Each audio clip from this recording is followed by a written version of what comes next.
Alors, bah, donc du coup, merci beaucoup, hein, d'être présent pour notre webinaire organisé par la MSA Berry-Touraine. Donc webinaire consacré à la thématique des indemnités journalières. Pour commencer, on va voilà se présenter, dire quelques petits mots introductifs et rappeler les bonnes règles, hein, de la tenue de ce webinaire. Donc pour ma part, je suis Juliette Châtelu, je suis sous-directrice santé et services aux entreprises de la MSA Berry-Touraine et donc nous allons faire ce webinaire à plusieurs voix. Puisque seront, également présentes et animeront ce webinaire Armelle Servoin, qui est, chargée d'études santé et gestion du risque à la MSA Boscœur de Loire et qui est notre experte sur les IJ. Également, prendront la parole Florence Latron, qui est responsable du secteur entreprise de la MSA Berry-Touraine et Priscilla Thio, qui est responsable santé de la MSA Berry-Touraine également. Et puis Bénédicte Le Gall, que je remercie, qui travaille au niveau de la communication, sera chargée du bon déroulé également du webinaire. Donc ce webinaire s'inscrit dans le cadre de l'offre de services grand compte que la MSA Berry-Touraine développe auprès de ces entreprises. Alors, grand compte, ça signifie des entreprises de plus de 50 salariés et notre objectif et notre souhait, c'est bien sûr de répondre à vos besoins et également de vous présenter l'offre MSA que vous connaissez en général beaucoup, mais des fois certains aspects, sont un peu moins connus. Donc cette offre de service grand compte se matérialise pas par des webinaires, comme c'est le cas ce matin et nous avons choisi la thématique des indemnités journalières, puisque nous savons qu'il y a beaucoup de questions sur ce sujet. Et puis également, ça peut se concrétiser par des rencontres physiques qui ont lieu entre vous et entre nous. Donc ça, j'y reviendrai à la fin du webinaire. Donc voilà, pour ce premier webinaire, les indemnités journalières. Donc de façon pratique, pour les bonnes règles et la tenue du webinaire. Donc c'est un webinaire qui va durer maximum 1 heure et demie. Donc à 10h30, voilà, vous pourrez retourner à vos différentes occupations. Au niveau du déroulé, donc vous voyez, vous avez la caméra, et le son qui sont désactivés, voilà, pour faciliter la bonne tenue du webinaire. Vous avez la possibilité et bien sûr, on vous encourage et on souhaite, que vous puissiez poser vos questions et réagir dans le fil de conversation.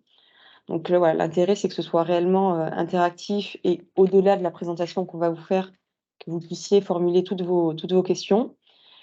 Avec la réserve néanmoins, voilà, qu'on est sur des questions d'ordre général sur les démarches et que le but, bien sûr, ce n'est pas de rentrer dans les dossiers individuels particuliers, de vos collaborateurs. Donc voilà, sur ça, il y a des canaux spécifiques qu'on vous rappellera à la fin de ce webinaire, mais c'est plus pour des questions, on va dire généralistes ou de compréhension. Alors ce webinaire, on le souhaite qu'il soit enregistré, à moins que certains d'entre vous ne s'y opposent et dans ce cas, vous pouvez nous en faire part, mais sachant encore une fois, de toute façon, que vous n'êtes pas filmés, et il n'y a pas de son audio. Donc le but de l'enregistrement, c'est qu'on puisse ensuite le mettre, à disposition sur notre site internet. On vous l'enverra également par mail, tout comme le support de présentation qui vous sera adressé dans la foulée. Donc voilà, vous aurez tous les supports, ce qui vous permet aussi d'interagir plus librement. À la fin du webinaire, on vous enverra également par mail un questionnaire de satisfaction. Ça vous permettra bien sûr de donner votre avis sur ce webinaire et puis éventuellement de nous proposer des suggestions d'amélioration. Voilà pour les règles un peu pratiques et le contexte général. Donc je ne vais pas faire plus long parce que je sais que le but, c'est vraiment de rentrer dans le cœur du sujet, à savoir voilà, cette thématique des indemnités journalières, à la fois les obligations, les droits, les démarches et puis les différentes spécificités. Donc je vais maintenant laisser la parole à Armelle Servoin qui va, de fait vous détailler, ces différents éléments. Merci à vous et puis bon webinaire. Bonjour à tous, donc je pense que je vous remercie. Effectivement, je vais donc, vous parler de tout ce qui tourne autour des indemnités journalières. Ah, attendez, hop, voilà. Hem, pardon. Donc, nous allons parler donc de tout ce qui est obligation, donc, autour du dépôt d'avis d'arrêt de travail. Après, je vous parlerai des congés spécifiques, du congé paternité, d'adoption ou congé de deuil. tout ce qui est disposition particulière, donc l'indemnité journalière unique notamment, ou le temps partiel thérapeutique. Ensuite, on abordera d'autres sujets, donc par exemple les accidents du travail, ou plus précisément tout ce qui est vos déclarations sociales. Quelques mots sur la prévoyance, sur votre espace sécurisé, et nous terminerons sur l'offre de services donc, de la MSA. Pour débuter, donc, je vous citerai je vous dirai qu'un arrêt de travail, donc pour l'arrêt de travail, l'indemnisation des arrêts de travail par les organismes d'assurance maladie et les assureurs par le biais donc, des indemnités journalières, mais également des indemnités journalières complémentaires, repose sur la constatation médicale de l'incapacité de travail effectuée par le médecin traitant. La prescription d'une période de repos notifiée est tout d'abord un acte thérapeutique destiné à un patient dont l'état de santé le requiert. Donc, quelles sont les obligations de vos salariés? Donc, vos salariés, ils ont des obligations vis-à-vis de vous, bien évidemment, c'est-à-dire fournir le volet 3, qu'il s'agisse d'un arrêt papier ou d'un arrêt de travail électronique, donc établi dans ce cas-là avec la carte vitale, il doit vous le fournir dans les 48 heures. Et il doit également vous informer de son hospitalisation, si c'est le cas. Vis-à-vis de la MSA, et plus précisément du contrôle médical, il doit adresser les volets 1 et 2 de son arrêt de travail papier dans les 48 heures. C'est important, sinon il s'expose à des sanctions financières. Le contrôle médical ne doit jamais être destinataire du volet 3. Le volet 3, c'est uniquement un volet destiné à l'employeur. L'assuré devra également respecter les horaires de sortie qui sont stipulés sur l'avis d'arrêt de travail. Il devra solliciter une autorisation pour des sorties hors circonscription en France ou des sorties même hors du territoire de l'Union européenne.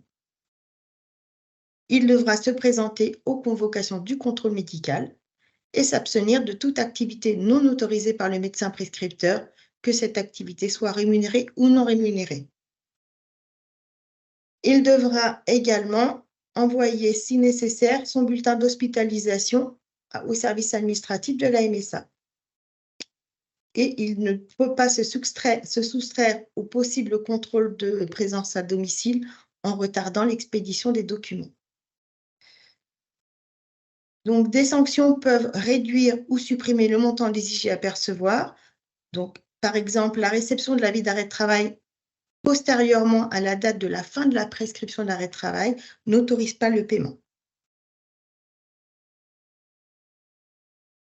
Comment gérer les prolongations d'arrêt de travail? Donc, concernant vos salariés, les obligations sont identiques à l'arrêt de travail initial.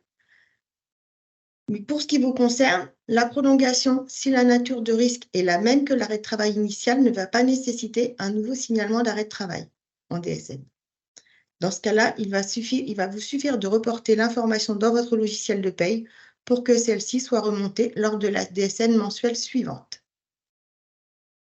Si par contre la nature du risque est différente entre l'arrêt de travail initial et la prolongation d'arrêt de travail, ce qui est souvent le cas lorsque nous avons un arrêt de travail maladie suivi immédiatement du congé maternité, dans ce cas-là, vous devez réaliser une nouvelle DSN événementielle à l'identique d'un premier arrêt de travail initial. Donc, je vous apporterai une petite information. Soyez attentifs, s'il vous plaît, si vous réceptionnez un volet 3 de prolongation sans avoir fait de signalement d'arrêt de travail préalablement pour la période donc, qui précède, puisque dans ce cas-là, bien évidemment, les IJ ne peuvent pas être payés. C'est très souvent le cas pour les hospitalisations. Vous allez recevoir en fait une prolongation qui est donc établie sur un formulaire d'avis d'arrêt de travail, alors que l'assuré n'a peut-être pas envoyé son bulletin d'hospitalisation. Armelle, oui. pardon. Nous avons une question sur le fil de discussion. Quelle différence entre service administratif pour le BS et le service médical pour un arrêt de travail? Pour le bulletin de situation, alors en fait, logiquement, lorsque tout arrêt de travail, donc sur le formulaire CERFA d'avis d'arrêt de travail, il y a le motif médical de l'arrêt de travail qui est mentionné par le médecin prescripteur, et ce motif est obligatoire donc pour pouvoir permettre l'indemnisation d'un arrêt de travail. Donc, ça veut dire que concrètement, tous les formulaires d'arrêt de travail CERFA sont vus par le médecin conseil.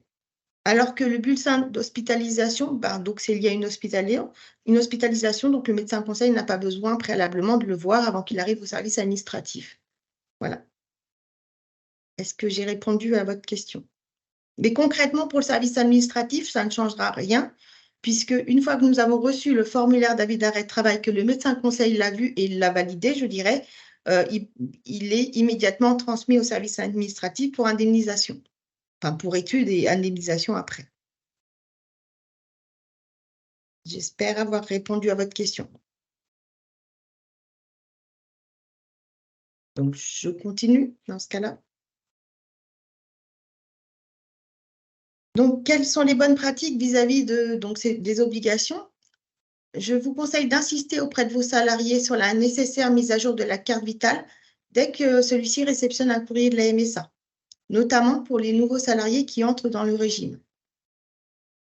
En fait, concrètement, lorsqu'un assuré change de régime et donc son nouveau régime l'a affilié, il lui envoie un courrier pour l'informer et l'invite à mettre sa carte vitale à jour.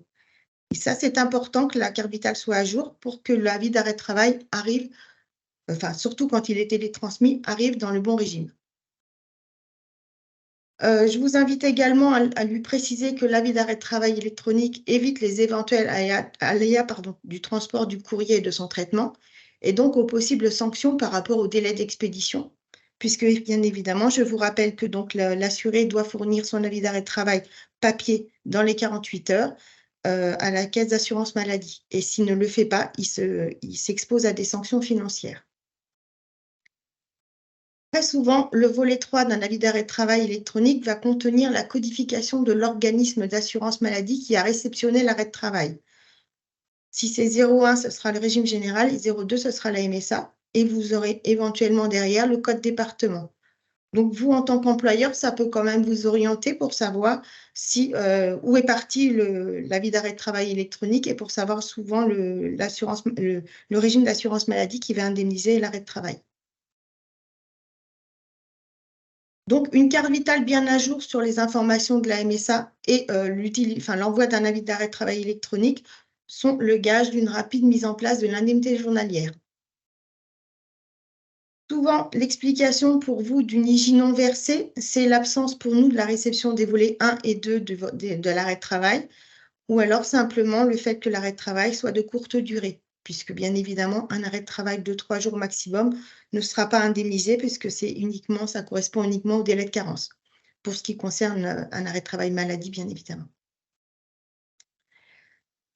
L'interruption du paiement des indemnités journalières subrogées et la sanction par la MSA font l'objet d'une correspondance aux salariés, mais également à vous, si vous faites le maintien de salaire. Donc aujourd'hui, ce ne sont pas des courriers automatiques. La MSA travaille à l'élaboration d'un courrier automatique pour éviter éventuellement tout oubli d'un agent qui oublierait de vous envoyer ce courrier-là.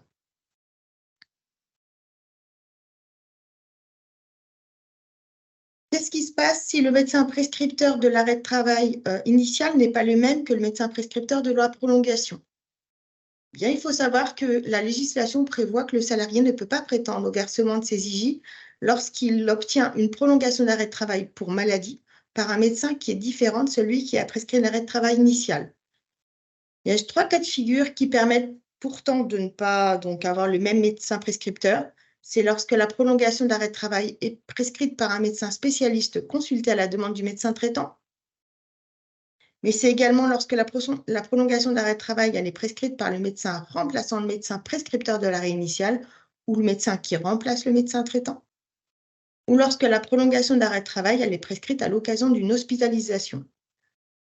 Mais en dehors de ces situations qui sont prévues par les textes, l'assuré devra justifier de l'impossibilité pour l'un ou l'autre de ces médecins de prescrire la prolongation. Il devra nous en apporter la preuve par tout moyen dès qu'on lui demandera.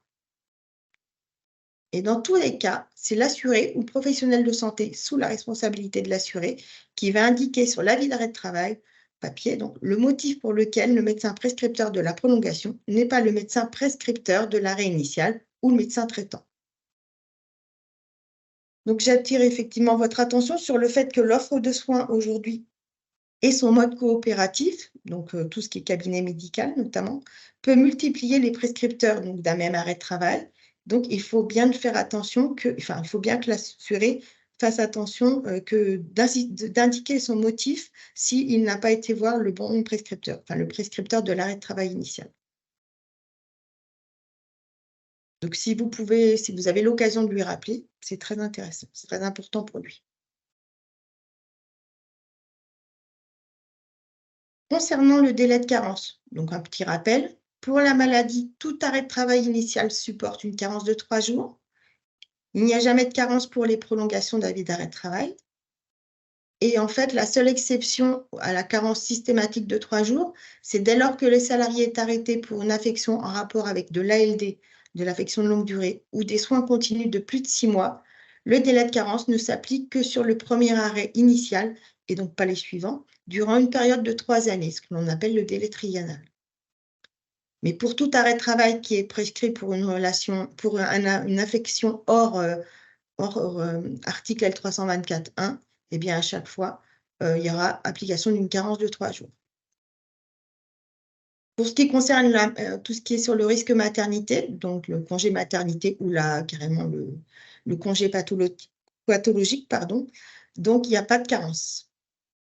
Le congé pathologique, c'est donc quand même 14 jours maximum, avec la petite conséquence que si le congé pathologique est prescrit pour plus de 14 jours, eh bien, dans ce cas-là, les 14 premiers jours pour nous sont indemnisés sur le risque maternité et les jours qui suivent, puisqu'ils sont prescrits médicalement, ils seront indemnisés, mais ils seront indemnisés sur le risque maladie avec application d'une carence. Pour ce qui concerne le risque accident du travail, donc ce qui concerne vraiment l'accident du travail ou l'accident de trajet, eh bien, il n'y a pas de carence. Et le jour de l'accident est considéré comme un jour travaillé. Donc, un arrêt de travail initial qui est couvert par le délai de carence ne donne pas lieu à paiement d'indemnité journalière, mais à un nouveau signalement d'arrêt de travail en DSN.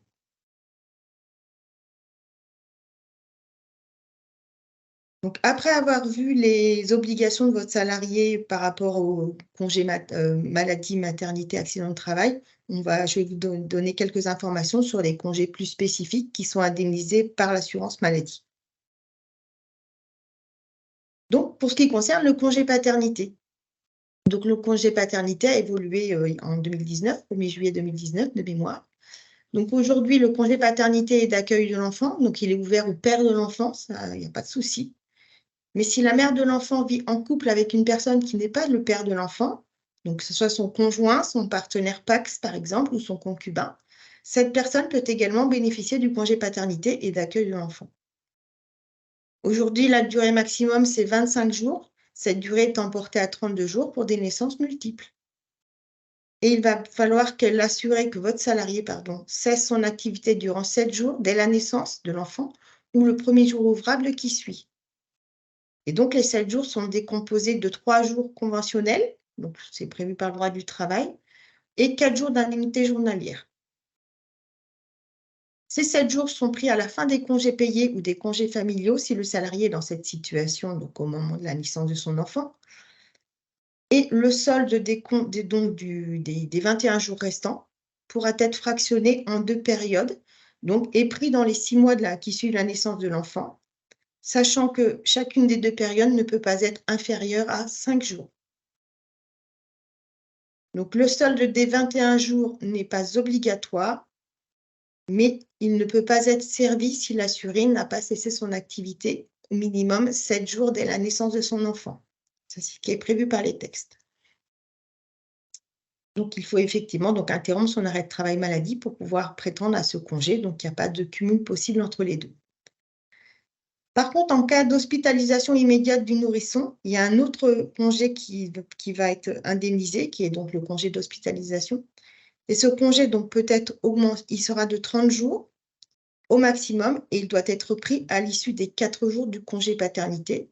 Donc, concrètement, si le nourrisson est hospitalisé dès sa naissance, le futur papa, le papa, va devoir s'arrêter 7 jours, 3 jours conventionnels, 4 jours de congé paternité. Ensuite, s'il nous fournit un bulletin d'hospitalisation, et on pourra lui servir donc un congé supplémentaire de 30 jours. Et à la fin de ces 30 jours, il peut bénéficier, s'il le souhaite, du restant du congé paternité.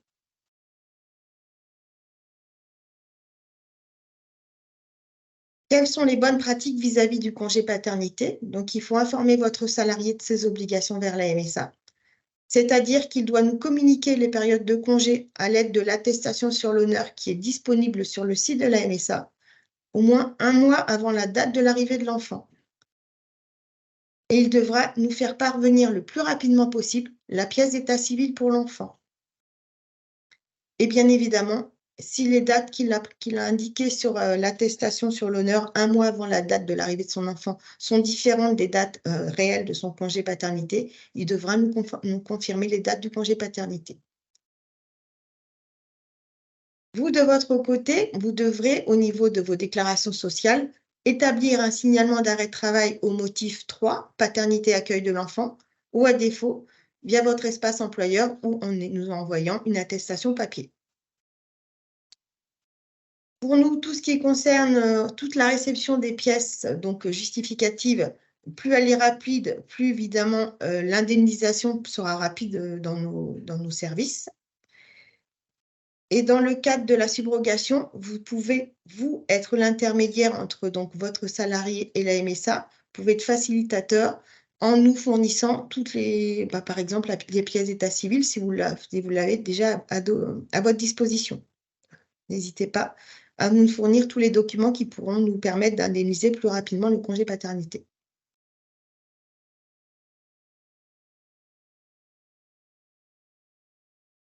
Quel congé d'adoption également existe pour vos salariés? Donc, la durée du congé d'adoption, c'est 16 semaines au plus. Si ça va porter à 2 enfants à charge dans le foyer à 2 enfants à charge, pardon. Ou 18 semaines si elle porte au moins à 3 enfants, le nombre d'enfants à charge dans le foyer. En cas d'adoption multiple, le congé d'adoption est porté à 22 semaines. Il n'y a pas de possibilité de reporter ce congé d'adoption si l'enfant est hospitalisé. Pour ce qui concerne le point de départ du congé d'adoption, donc c'est le jour de l'arrivée de l'enfant au foyer ou dans les 7 jours qui précèdent l'arrivée de l'enfant au foyer, si la personne qui adopte va chercher l'enfant dans un pays étranger. Il y a la possibilité de fractionner le congé en 2 périodes pour le couple de parents adoptants, mais aussi pour la personne seule qui adopte, quel que soit son sexe. Il y a la possibilité de répartir et, si besoin, de partager le congé d'adoption entre les 2 parents.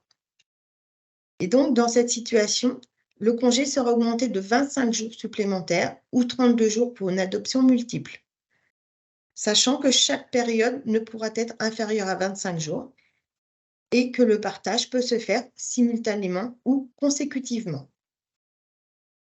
Les 2 parents peuvent prendre le congé d'adoption en même temps. Il n'y a pas de possibilité de cumuler le congé paternité et le congé d'adoption. Et si le conjoint de la mère adopte l'enfant de sa conjointe issue d'une précédente union, il ne pourra pas prétendre à ce congé d'adoption. Donc souvent, en fait, ce qui pose souci par rapport au congé d'adoption, c'est le point de départ du congé d'adoption. Donc le point de départ, c'est bien le jour de l'arrivée de l'enfant au foyer ou à la rigueur dans les 7 jours qui précèdent, lorsque la personne va chercher l'enfant dans un autre pays. Et il nous faudra bien évidemment tous les documents pour pouvoir indemniser ce congé d'adoption. Donc, par rapport à justement ce congé d'adoption, quelques bonnes pratiques. Donc, vous devez informer votre salarié de l'obligation de vous informer sur ses intentions et les dates de son congé d'adoption. De la même manière, il doit donc faire une demande auprès de la MSA.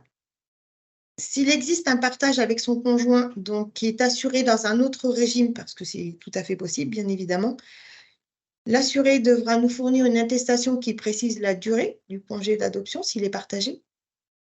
Et la MSA devra disposer de toutes les pièces justificatives qui donc sont délivrées par les autorités compétentes, notamment donc un visa, pour pouvoir indemniser le congé d'adoption.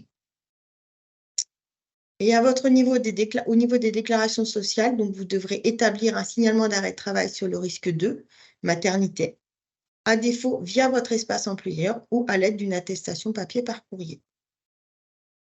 Donc, je vous invite à bien communiquer autour de ce projet du congé d'adoption et à informer votre salarié que plus nous allons donc réceptionner toutes les pièces nécessaires rapidement, plus nous pourrons mettre en paiement rapidement le congé.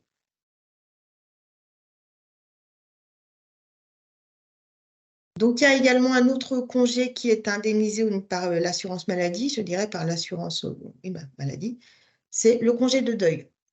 Donc, ce congé concerne le décès d'un enfant ou d'une personne à charge effective et permanente de moins de 25 ans, donc du salarié, à charge du salarié, bien évidemment. Ce congé de deuil, il est de 8 jours consécutifs ou concomitants entre les parents à prendre dans un délai d'1 année à compter de la date de décès. Il est fractionnable en 2 périodes d'une durée minimum d'1 journée. Il n'y a pas d'autre étude de droit, il n'y a pas de carence, mais il n'y a pas non plus de cumul avec une IJ d'une autre nature que ce soit, d'une autre nature du risque. Ces congés de deuil n'entraînent pas de réduction de la rémunération qui tient compte, le cas échéant, des IJ versés par la MSA et sont assimilés à du temps de travail effectif pour la détermination de la durée du congé payé annuel. Quelle bonne pratique pour vous vis-à-vis de ce congé de deuil? Donc, informez votre salarié de la nécessité de vous prévenir de son intention et des dates envisagées, des mêmes obligations qu'il a envers sa MSA en joignant donc un acte de décès. Et vous nous établirez un signalement d'arrêt de travail sur le risque maternité, risque 2, ou à défaut, vous nous fournirez vers votre espace employeur une attestation pour nous informer ou à l'aide d'une attestation papier que vous nous enverrez par papier. Donc, c'est toujours important de bien communiquer auprès de vos salariés parce que c'est une situation qui n'est pas évidente. Et donc, plus la communication est réalisée, mieux ce sera pour nous, pour indemniser l'arrêt de travail, enfin le congé de deuil. Donc, après avoir vu donc, ces congés spécifiques qui existent aujourd'hui, qui peuvent permettre d'avoir une indemnité journalière, le versement d'une indemnité journalière, je vais vous parler de dispositions particulières. Et donc, plus particulièrement, quelques mots sur l'indemnité journalière unique. Donc, ça concerne donc, ça a été mis en place, depuis le 22 janvier 2020. Donc, en fait, ce point de législation existe avant le 1er janvier 2020, mais il a fallu attendre l'évolution de l'outil DSN pour le mettre en place en pratique.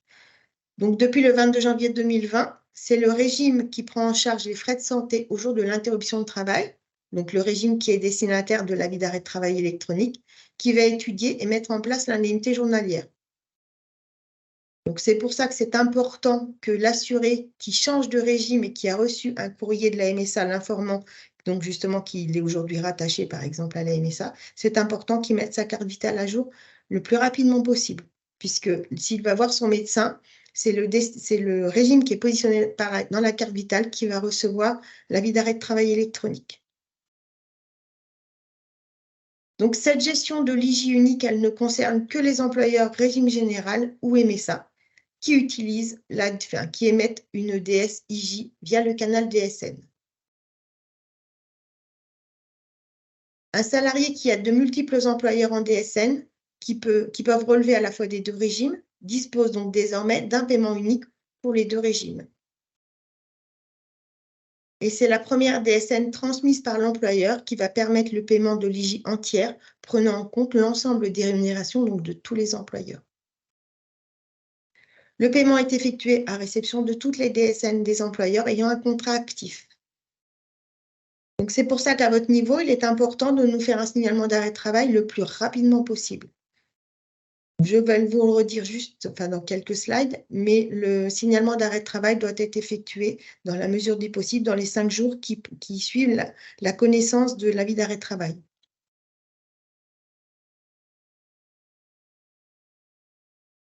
Pour ce qui concerne donc le temps partiel thérapeutique, donc vous n'êtes pas sans savoir qu'il y a une évolution récente du mode de calcul, du calcul du temps partiel thérapeutique. Donc, jusqu'au 31 août 2022, vous nous adressiez une attestation de salaire sur laquelle vous nous indiquiez le montant du salaire brut pour l'activité temps partiel et le montant du salaire brut théorique à temps complet, ainsi que tout ce qui concernait donc la subrogation. Et c'est à partir donc de cette attestation de salaire que nous calculions l'indemnité journalière temps partiel thérapeutique. Depuis le 1er septembre 2022, il y a une évolution.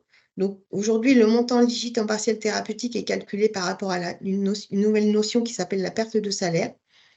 Et vous avez l'obligation de nous déclarer cette donnée perte de salaire pour tous les arrêts de temps partiel thérapeutique qui débutent à compter du 1er septembre 2022.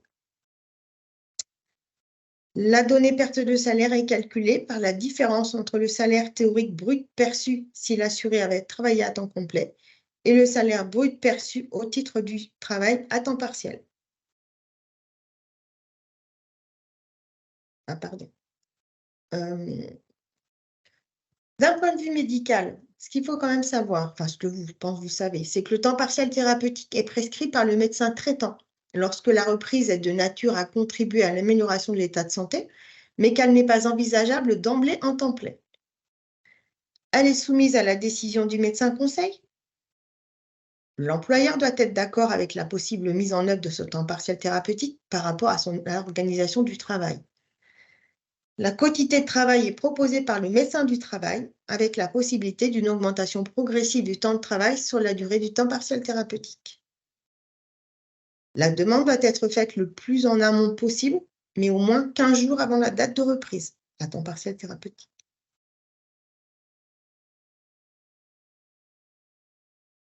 Quelle évolution du temps partiel thérapeutique donc en DSN? Donc, il vous est désormais possible de véhiculer toutes les informations liées au temps partiel thérapeutique du mois donc, qui précède via la DSN mensuelle. Pardon. Mais pour cela, votre logiciel doit être agréé pour cette fonctionnalité. Donc, si vous avez un doute, n'hésitez pas à vous rapprocher de votre éditeur de logiciel. Et durant donc cette période de migration de votre logiciel informatique, l'attestation de salaire qui fournit chaque début de mois pour le mois qui précède est donc encore nécessaire. Donc, un courrier vous est adressé par la MSA pour obtenir toutes les informations nécessaires donc pour nous à la saisie du temps partiel thérapeutique et à la mise en paiement. Donc, là, nous avons besoin d'obtenir donc le montant de perte de salaire, les périodes de congé et tout ce qui concerne la subrogation. Donc, ce courrier, c'est ce que vous voyez là, c'est donc l'attestation. Il précise donc soit l'assuré, si l'assuré n'a pas été absent pendant la période de temps partiel thérapeutique, vous n'aurez donc qu'une seule ligne à nous renseigner. Et l'assuré, si notre assuré et votre salarié, pardon, a été absent pendant la période de temps partiel thérapeutique, et bien dans ce cas-là, vous allez nous découper toutes ces absences, toutes ces périodes. Juste là, vous avez justement un slide qui vous explique comment bien compléter l'attestation papier que nous allons vous envoyer. Avec donc un exemple, si votre salarié est en temps partiel thérapeutique du 2 septembre au 28 septembre et qu'il a, sur cette période, été en congé payé du 10 septembre au 14 septembre. Donc, n'hésitez pas à vous reporter à ce slide pour bien compléter votre attestation, puisque pour nous, c'est ça qui sera le gage d'un paiement correct. Quelques bonnes pratiques pour le temps partiel thérapeutique déclaré en DSN mensuel. Donc, le temps partiel thérapeutique est porté dans la DSN mensuelle uniquement avec un bloc arrêt de travail, donc un bloc 60. Dans ce cas-là, de type 15 à 18. Donc, par exemple, le 15, c'est pour le temps partiel thérapeutique maladie. Dans le bloc 66 spécifique temps partiel thérapeutique, vous aurez 3 rubriques à compléter. Donc, ça, c'est un nouveau bloc qui est mis en place. Donc, le bloc 66, la zone 001, vous indiquerez la date de début du temps partiel thérapeutique. Ensuite, dans la zone 2, vous allez nous indiquer la date de fin. Et dans le bloc 3, vous nous indiquerez le montant de la perte de salaire. Enfin, dans la zone 3, pardon. En cas d'erreur sur l'une des rubriques de datation, vous allez pouvoir procéder à une rectification en faisant une annulaire en place. Mais en cas d'erreur uniquement sur le montant de la perte de salaire associée au temps partiel thérapeutique, vous pouvez apporter des corrections soit en mode différentiel, soit en mode annuler-remplace. Si les informations liées à la subrogation évoluent au cours du temps partiel thérapeutique, eh bien, vous devez nous renseigner toutes ces informations dans la DSN mensuelle qui suivra.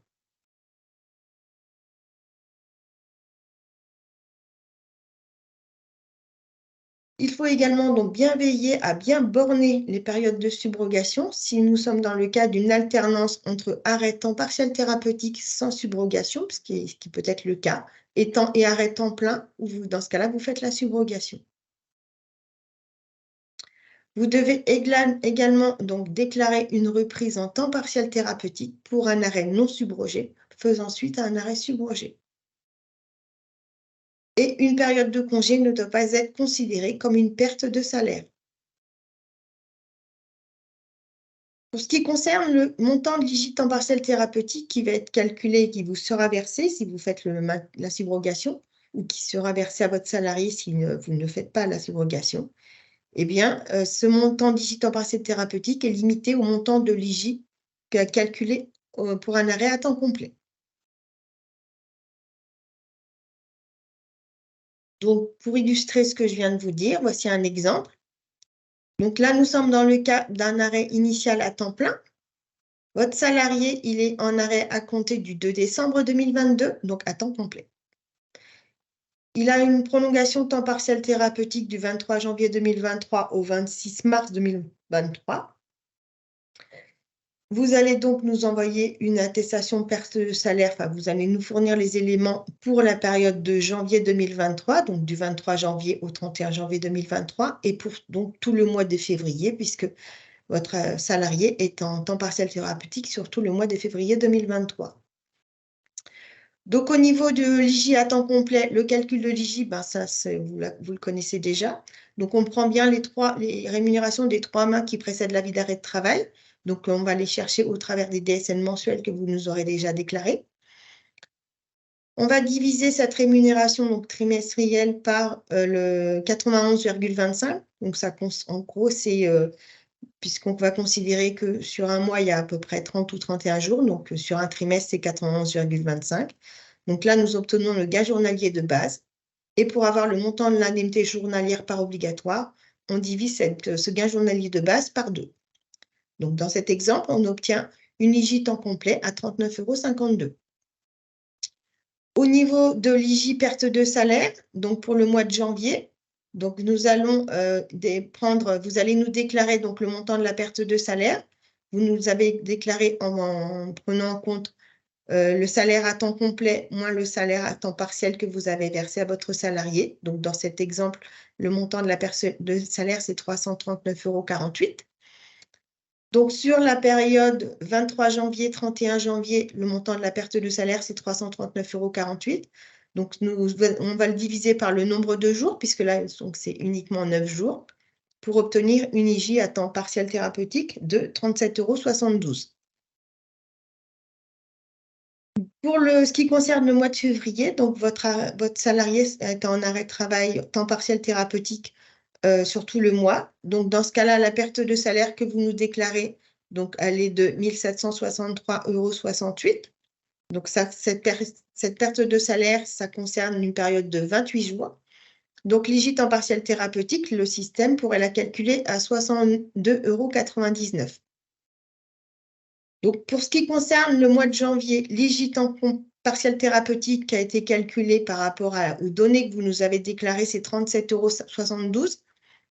Sachant que 37,72 € est inférieur à l'IJ temps complet qui a été calculé préalablement. Donc, on va pouvoir verser une IJ à temps partiel thérapeutique de 37,72 €.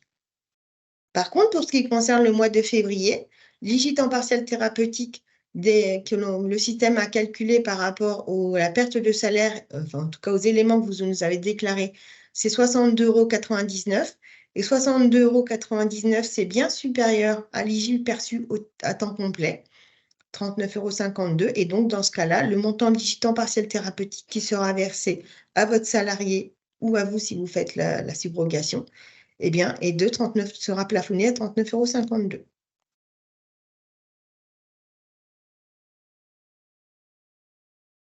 Comment pratiquer lorsque nous sommes dans le cadre d'un arrêt temps partiel thérapeutique qui est interrompu par un congé, donc au niveau de la DSN mensuelle.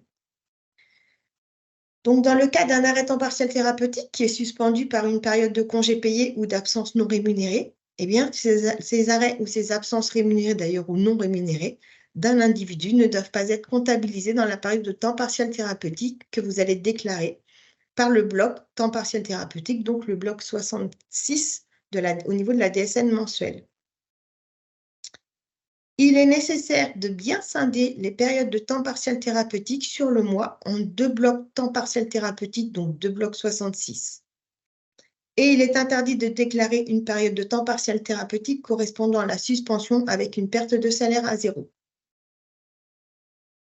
Toutes les rubriques relatives à la subrogation, donc dans le bloc arrêt de travail, le bloc 60, correspondent aux différentes subrogations qui doivent être appliquées dans le cadre du motif qui est renseigné dans la rubrique 60001, motif de l'arrêt. Donc, tout doit bien être en phase.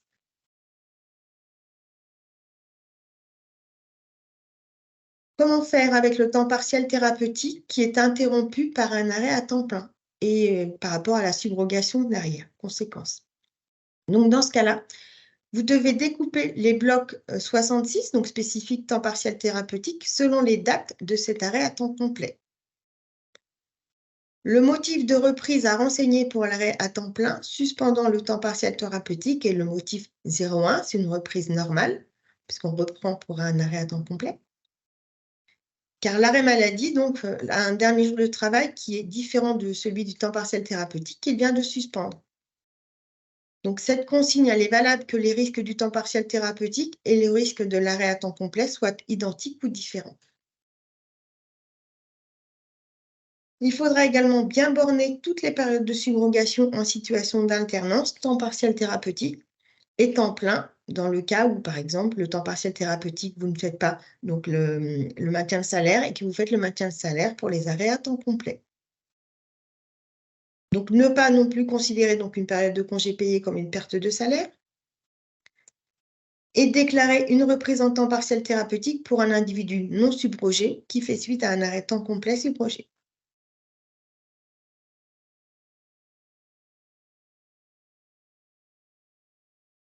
Donc, par rapport au temps partiel thérapeutique, un exemple de question-réponse. Donc, votre salarié, dans cet exemple, est en arrêt depuis le 11 juillet 2022. Il présente une prolongation d'arrêt à temps partiel thérapeutique à compter du 4 février 2023 jusqu'au 30 avril 2023. Donc, la première question que l'on peut se poser, c'est notre arrêt à temps complet ayant débuté en juillet 2022 et le temps partiel thérapeutique en février 2023, est-ce que les nouvelles modalités de calcul du temps partiel thérapeutique s'appliquent? Eh bien oui, donc ce nouveau modèle, cette nouvelle modalité s'applique à tous les arrêts temps partiel thérapeutique prescrits à compter du 1er septembre 2022. Dans ce cas, faudra-t-il déposer un nouveau signalement événementiel d'arrêt de travail? Eh bien non, il n'est pas attendu de signalement puisque ce temps partiel thérapeutique est considéré comme une prolongation de l'arrêt à temps complet. Et dans ce cas-là, vous devrez uniquement déposer toutes les informations au niveau de la DSN mensuelle. Vous utiliserez la DSN mensuelle pour tout ce qui concerne les arrêts temps partiel thérapeutique. Durant le mois d'avril, le salarié a une période de congé. Comment vous devez déclarer cette perte de salaire? Donc, vous allez scinder les périodes de temps partiel thérapeutique en 2 blocs, temps partiel thérapeutique, bloc 66, donc via la DSN mensuelle, toujours, bien évidemment, ou alors nous faire 2 lignes sur l'attestation l'attestation papier que nous vous avons envoyée. Donc, tout ce qui concerne le temps partiel thérapeutique, au niveau de la DSN, vous devez tout déclarer dans la DSN mensuelle. Il ne faut pas utiliser la DSN, vous ne pouvez pas utiliser la DSN événementielle puisque ce n'est pas adapté pour déclarer les éléments du temps partiel thérapeutique.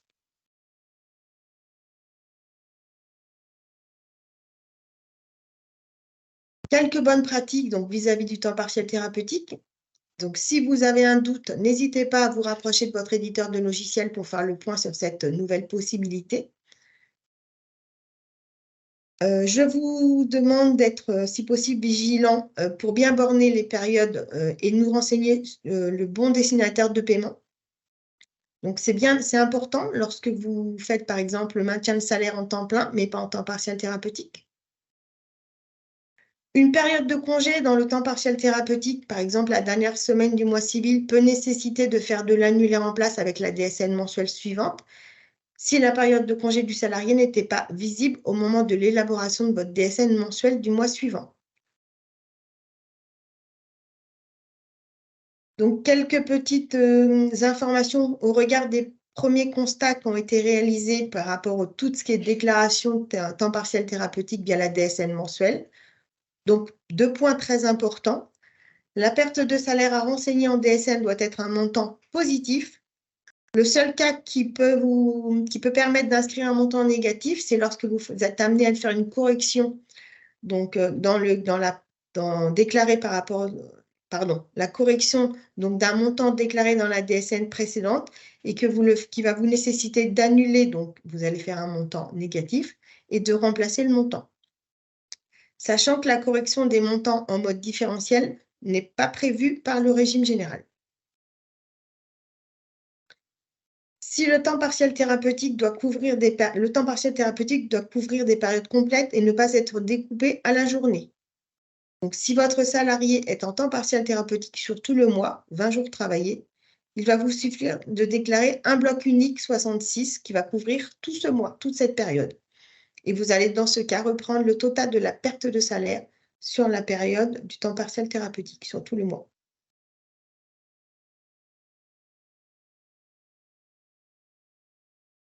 Donc, je viens de vous parler de ce qui concerne le temps partiel thérapeutique, de la manière de déclarer le temps partiel thérapeutique maintenant avec la DSN mensuelle. Et maintenant, nous allons donc aborder d'autres sujets, notamment le risque donc accident du travail et les arrêts pour accident de trajet. Et là, je vais passer la parole à ma collègue, Priscilla. Bonjour, donc je prends le relais d'Armège. Je vais vous présenter donc les accidents du travail ou de trajet. Donc la victime doit aviser son employeur dans les 24 heures qu'il a eu un accident de travail ou un accident de trajet, sauf cas de force majeure, et doit préciser les circonstances exactes et les coordonnées des éventuels témoins qui ont pu être présents au moment de l'accident. En tant qu'employeur, vous devez lui remettre la feuille d'accident du travail qui permet à la victime une dispense de l'avance des frais de santé. Ensuite, en tant qu'employeur, vous disposez de 48 heures pour nous adresser la déclaration d'accident de travail et vos éventuelles réserves. Pour cela, il faut privilégier votre espace privé, donc sur notre site MSA. Il y aura une explication un petit peu après. La victime doit produire le certificat médical initial qui est fait par son médecin, soit médecin traitant ou médecin hospitalier selon qui il voit à ce moment-là, et doit l'adresser à la caisse de MSA. Le même médecin peut prescrire, si c'est nécessaire, un arrêt de travail électronique de préférence. Et lors de votre DSN événementiel, pour le signalement de l'arrêt de travail, il faut bien, même si c'est une rechute de l'accident du travail, il faut bien que vous indiquiez la date de l'AT initiale. Tu peux passer au slide suivant, Armelle, s'il te plaît.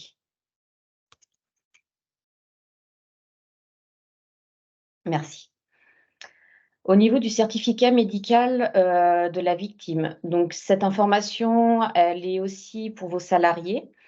On a besoin de ce certificat médical en plus de la DAT pour commencer l'instruction du dossier, donc accident de travail ou accident de trajet. Donc il nous faut ce CMI, donc certificat médical initial, que le médecin peut également réaliser en ligne, ou l'assuré peut nous l'adresser par voie postale si le médecin l'a fait sur le CERFA. Depuis mai 2022, le CMI a une nouvelle forme et il ne contient plus l'arrêt de travail.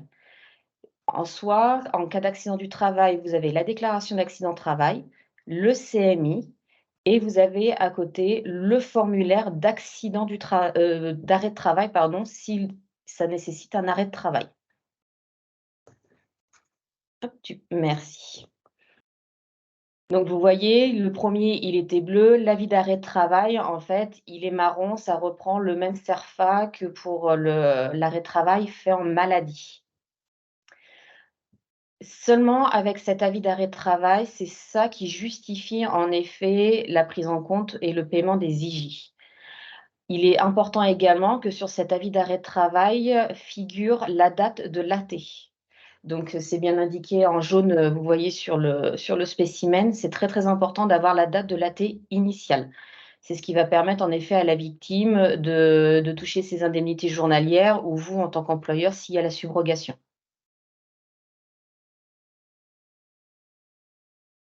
Au niveau de l'imprimé de la déclaration d'accident du travail ou de trajet, il faut faut distinguer pardon, entre l'employeur et l'entreprise utilisatrice. Ah oui, normalement, il n'y était plus cette slide.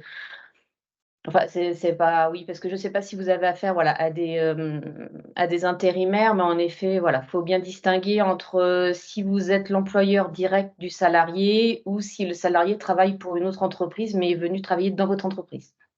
Voilà.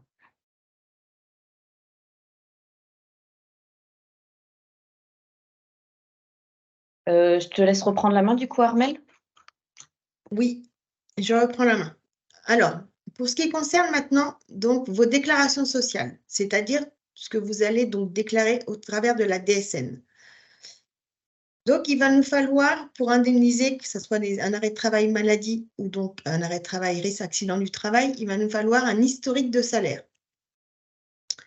Donc, avant de nous transmettre vos signalements événementiels d'arrêt de travail, vous devez obligatoirement avoir transmis au préalable 3 DSN mensuels conformes aux 3 mois qui précèdent, donc pour la maladie, puisque c'est ce que nous avons besoin d'avoir pour mettre en paiement l'indemnité journalière. Et pour le risque accident du travail, nous aurons besoin des 12 DSN mensuelles précédentes. Dans l'intervalle, donc, vous devez utiliser l'attestation de salaire qui est mise en ligne ou l'attestation de salaire papier. L'échéance d'exigibilité de la DSN mensuelle pour la période d'emploi M est le 5 du mois M+1 pour les entreprises mensualisées soumises auparavant à cette échéance et le 15 du mois M+1 pour les autres. Donc, la petite précision, c'est qu'effectivement, il n'est pas rare pour les nouveaux embauchés qu'il manque un mois de salaire sur les 3 nécessaires, par exemple, à la mise en paiement d'un arrêt de travail maladie.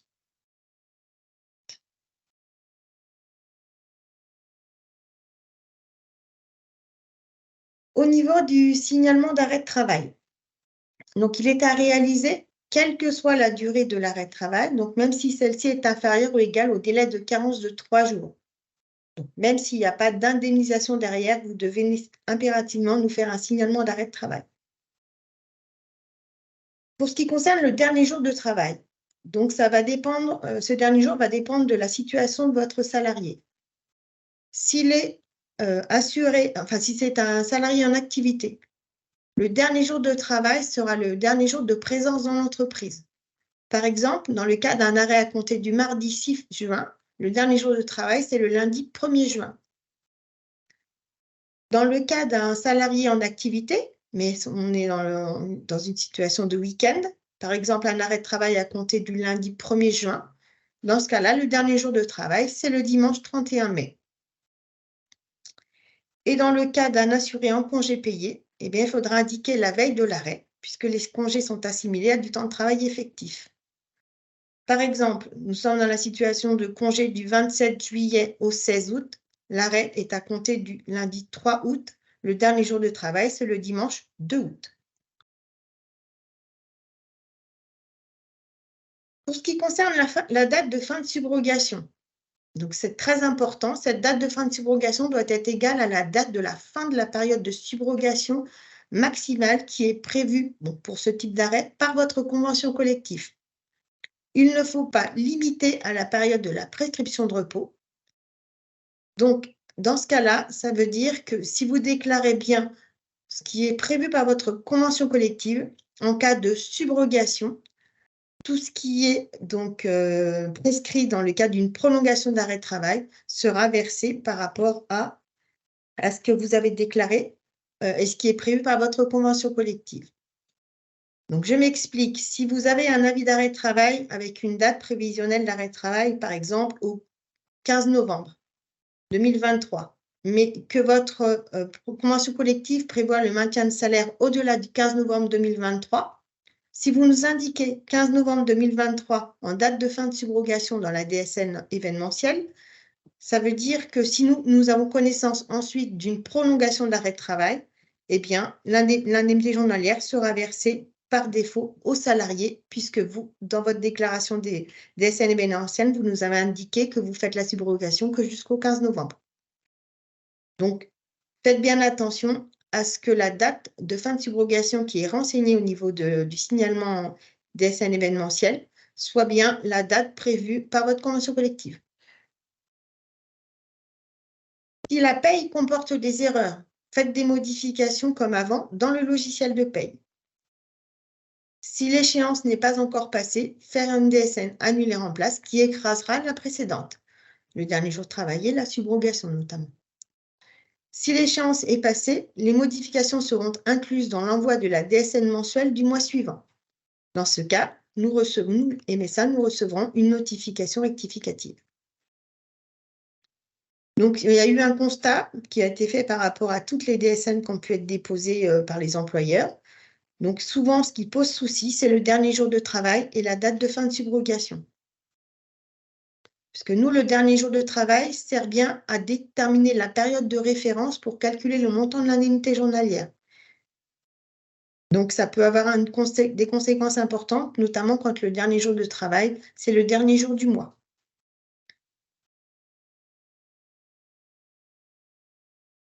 Donc, les bonnes dates, je vous redis, donc la date de fin de prévisionnel doit correspondre au dernier jour prescrit indiqué sur le volet 3, ça c'est sûr.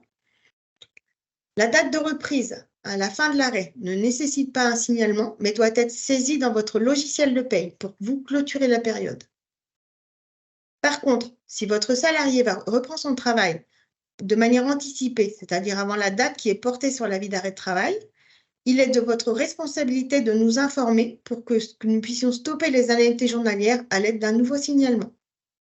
Donc, dans ce cas-là, vous nous ferez bien un signalement événementiel de reprise d'arrêt de travail pour que nous puissions interrompre le montant des indemnités journalières. Si vous ne faites pas ce signalement de reprise, nous allons par défaut payer l'intégralité de la prescription d'arrêt de travail et donc après nous serons obligés de revenir et de réclamer soit votre salarié si vous ne faites pas la subrogation, soit vous-même. On sera obligé de vous faire un indu sur la période que nous avons payée postérieurement à sa date de reprise. Et donc la date de fin de subrogation, c'est ce que je viens déjà de vous dire, c'est bien celle de la période maximale du maintien de salaire prévue dans votre convention collective. Le changement du destinataire de paiement s'opère en automatique dans notre outil le lendemain de cette date. Donc, c'est ce que je vous expliquais tout à l'heure. Si nous avons une prolongation qui va au-delà de la date de subrogation que vous nous avez indiquée au niveau de la DSN mensuelle, la DSN événementielle, pardon, eh bien, nous allons payer par défaut à l'assuré. Donc, vos obligations vis-à-vis du signalement d'arrêt de travail. Donc, la DSN mensuelle doit inclure les données récapitulatives des signalements émis dans le mois. La saisie en paye des absences maladie que le mois suivant présente un risque quant à la construction d'un historique de données exhaustif et la qualité à la fois pour l'entreprise et le salarié. Le signalement doit être émis dans les 5 jours de la prise en compte en paye d'un événement d'arrêt de travail, d'un événement de la connaissance d'un avis d'arrêt de travail. Et c'est seulement en situation de subrogation pour le maintien de salaire qu'il reste possible de transmettre l'ensemble des signalements d'arrêt de travail du mois en même temps que la DSN mensuelle. Cette dernière inclut alors les données récapitulatives des signalements émis dans le courant du mois. Donc, nous vous invitons vraiment à faire tous vos signalements d'arrêt de travail déjà le plus rapidement possible, dans les 5 jours si possible, quand vous avez connaissance d'un arrêt de travail. Et sinon, à le faire vraiment au fil de l'eau. Mais n'attendez pas pour faire tous vos signalements DSN.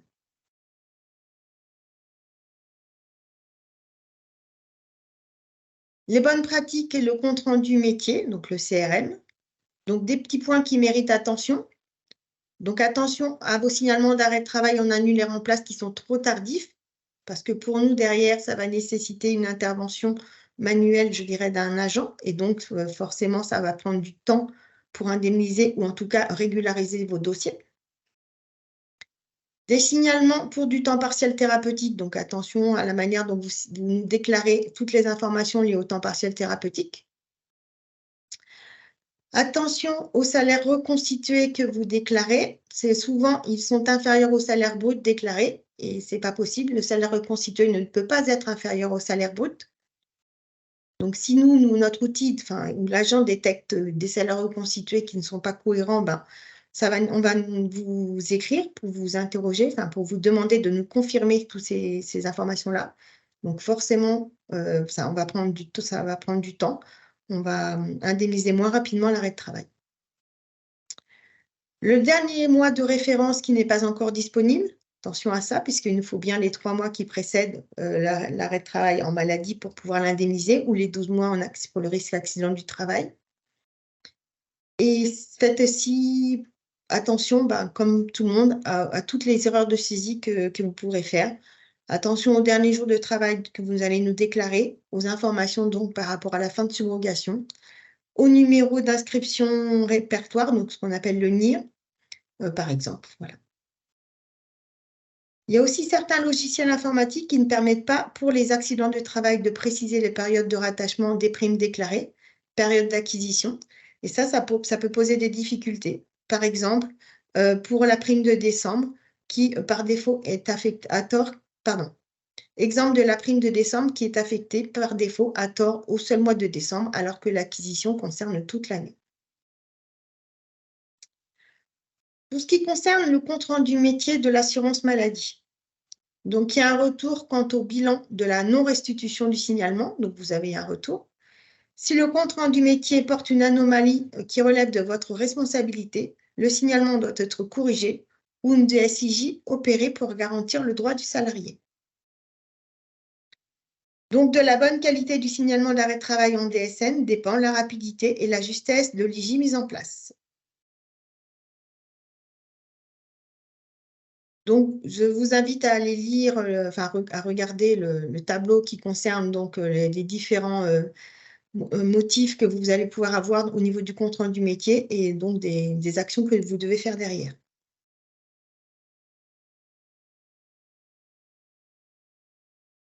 Donc, après vous avoir parlé de vos signalements DSN événementiels notamment, il faut savoir que la MSA donc, est un organisme d'assurance maladie donc, qui paye la part obligatoire prévue par l'assurance maladie, mais nous sommes également un organisme qui fait de la délégation, qui fait de la gestion pour le compte certains organismes complémentaires.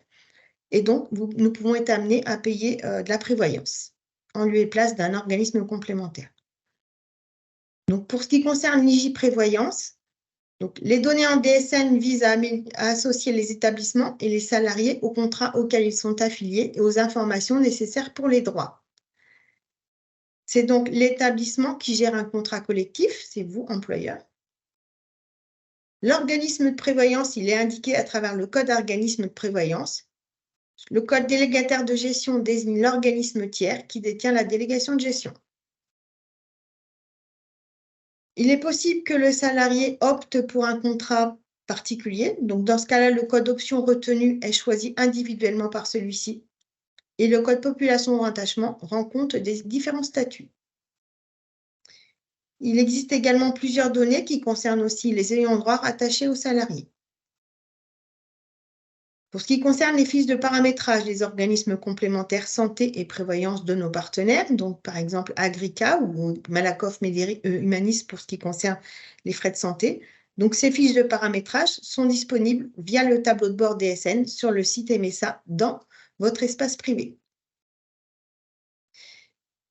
Et la date de début et de fin de l'affiliation suivent dans la grande majorité des cas la date de début et de fin du contrat de travail.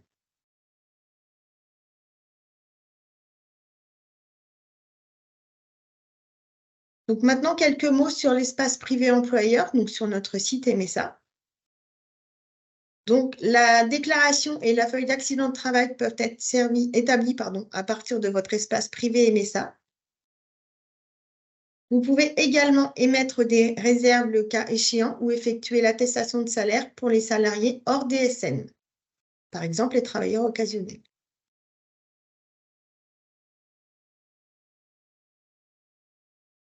Sur votre espace privé, vous pouvez également consulter les décomptes IJ lorsque vous faites de la subrogation. Donc, vous pouvez avoir une vue détaillée des IJ versés pour vos salariés, donc soit par individu, soit par établissement.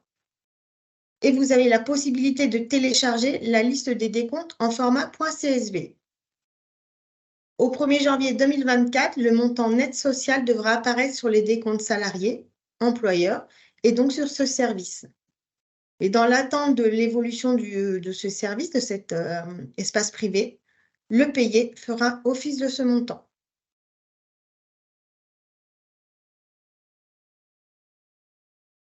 Pour ce qui concerne donc les EDI DAT, donc des travaux sont menés pour le futur service proposé par la MSA, qui consiste en la possibilité de déposer un flux structuré EDI, donc échange de données informatiques, pour la déclaration d'accident de travail. Celui-ci vous permet donc de charger un fichier structuré à la norme d'échange préalablement constitué dans votre logiciel de paye ou de prévention des ATMP si votre fournisseur a prévu cette fonction. Et cet accès s'opérera aussi via votre espace sécurisé employeur sur le site MSA.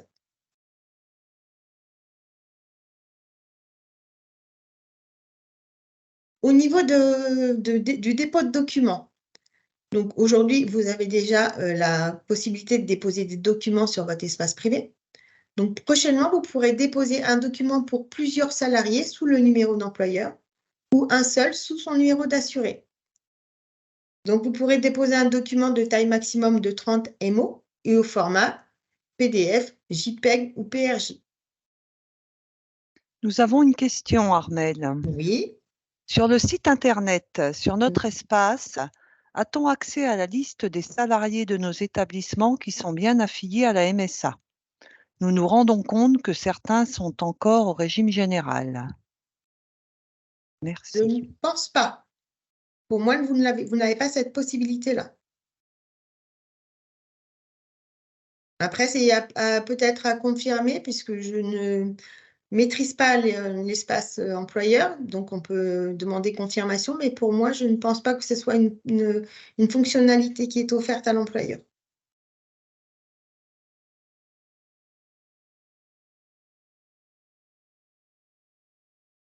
Une autre question? Oui. Est-ce que les attestations mi-temps thérapeutiques peuvent être désormais réalisées sur le site? Non plus, l'outil ne permet pas. Le site n'est pas adapté pour ça puisque le logiciel informatique DSN a été adapté pour ça. Donc, logiquement, si l'employeur utilise la DSN événementielle, il peut voir son éditeur de logiciel pour que celui-ci lui livre la dernière version de la DSN pour qu'il puisse nous déclarer les éléments liés au temps partiel thérapeutique. Donc, pour moi, l'espace privé ne sera pas adapté pour le temps partiel thérapeutique. Mais en tout cas, pour moi, je n'ai pas d'informations par rapport à ça, sinon. Et une autre question par rapport à la question précédente, en référence à l'accès à la liste des salariés des établissements. Comment peut-on faire pour avoir cet accès à l'information?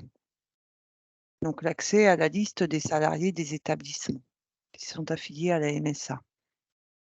C'est une très bonne question. Alors, en effet, Je Armelle, n'ai pas la réponse. Je pense, Armelle, que c'est logique, c'est peut-être pas votre domaine tout à fait d'expertise. Ce qu'on va faire, c'est qu'on peut se renseigner et vous apporter la réponse. Par contre, est-ce que vous pouvez au moins peut-être, alors je ne sais pas si vous pouvez le faire en confidentiel ou sinon, nous donner parce qu'on voit que vous êtes Anaïs, donc soit votre nom de famille, soit vos coordonnées, et on peut revenir vers vous dans un deuxième temps. Ou sinon, vous nous faites un mail par rapport aux coordonnées de contact qu'on va vous donner dans les dernières slides. Donc c'est comme vous préférez, mais sur cette question, voilà, elle est importante. On va différer la réponse Vous verrez si vous voulez, le plus simple, c'est voilà, vous verrez à la fin du support nos contacts et vous nous ferez votre demande par mail si ça vous va.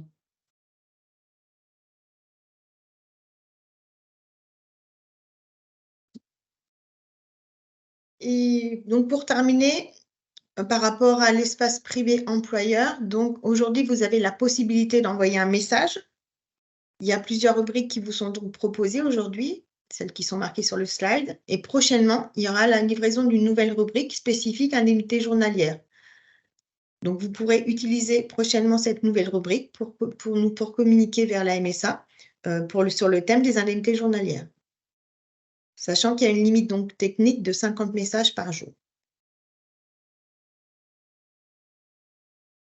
Une question, Armelle. Oui. Alors, il faudra peut-être des précisions, hein, Madame Pagenaud. Cette information m'intéresse également car nous avons beaucoup de saisonniers qui ne dépendent pas nécessairement de la MSA, car des contrats inférieurs à 6 mois. Donc, c'est bien en référence à la liste des salariés. Donc, peut-être que nous pourrons apporter une information globale à l'ensemble des participants.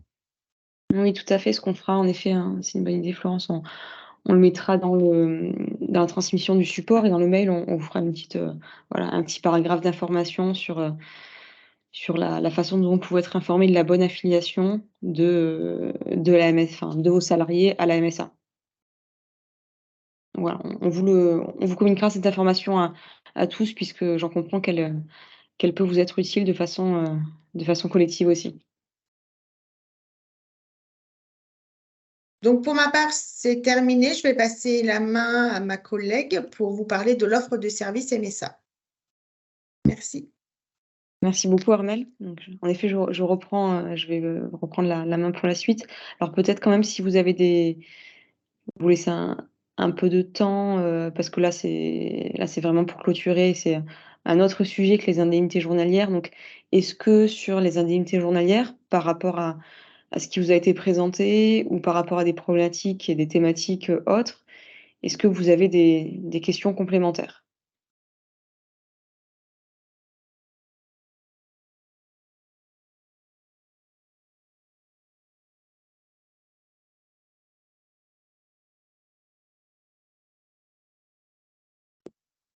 Je vous laisse un petit peu de temps et puis sinon, je vois qu'il y a madame Pagenaud qui a une question peut-être, donc je vous laisse l'écrire.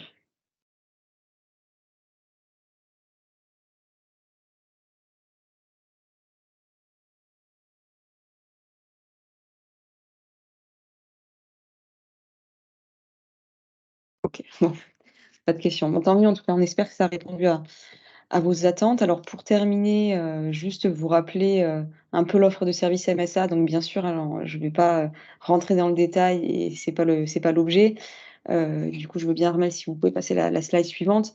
C'est plus, voilà, pour, avoir quand même revenir sur cette vision un petit peu globale de l'offre de service, MSA, avec à la fois tout l'accompagnement qui peut avoir lieu dans les différentes démarches, RH, donc l'embauche, les différentes démarches déclaratives. Tout ce qui concerne la sécurité de vos salariés. Donc là, en termes de médecine du travail, la MSA, bien sûr, intervient pour tout ce qui concerne le suivi individuel, mais aussi sur, la prévention des risques professionnels. Donc ça peut se matérialiser par des subventions, des aides, des actions collectives ou autres.